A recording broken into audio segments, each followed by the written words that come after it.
महत्वाची बातमी समोर येते आहे। प्रसिद्ध कॉमेडियन कपिल शर्माला जीवे मारण्याची धमकी देण्यात आली आहे। तर आंबोली पोलीस ठाण्यामध्ये अज्ञाताविरोधात या संदर्भात गुन्हा दाखल करण्यात आलाय।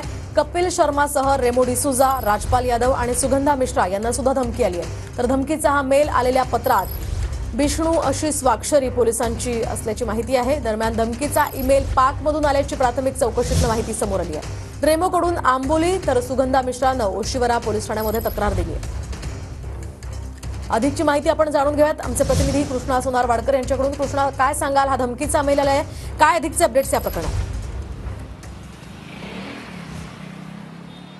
मोहिनी, आपण पाहतो की या सगळ्या प्रकरणामध्ये आतापर्यंत एकूण 4 बॉलिवूड सेलिब्रिटींना हे धमकीचे मेल आल्याचं कळतं आहे आणि त्यानुसार आंबोली पोलीस ठाणे असेल किंवा ओशिवरा पोलीस ठाणे असेल इथे गुन्हे दाखल करून तपासाला सुरुवात करण्यात आलेली आहे।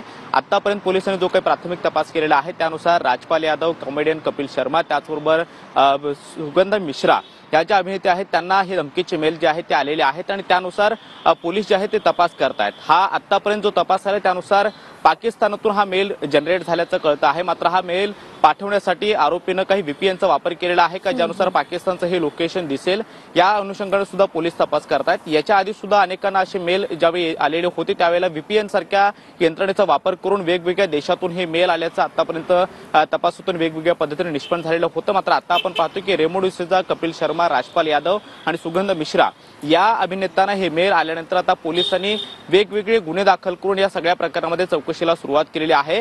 आंबोली पोलीस ठाण्यामध्ये गुन्हा दाखल करण्यात आलेला आहे आणि कपिल शर्मा यांना आताच हा धमकीचा मेल आल्याचं कळतं आहे। मंगळवारी हा मेल आलेला होता आणि त्यानुसार पोलिसांनी तपासाला सुरुवात केली आहे। मात्र मधल्या काळामध्ये राजपाल यादव त्याचबरोबर रेमो डिसूजा यांना सुद्धा हे धमकीचे मेल जे आहेत ते आलेले होते। मात्र हे मेल आल्यानंतर यामध्ये विष्णू नावाची एक स्वाक्षरी असल्याचं पोलिसांना प्रथम दृष्टीने पाहायला मिळालेलं आहे। त्या अनुषंगाने पोलिसांचा तपास सुरू आहे। नक्कीच कृष्णा, धन्यवाद दिलेल्या या सविस्तर माहितीसाठी।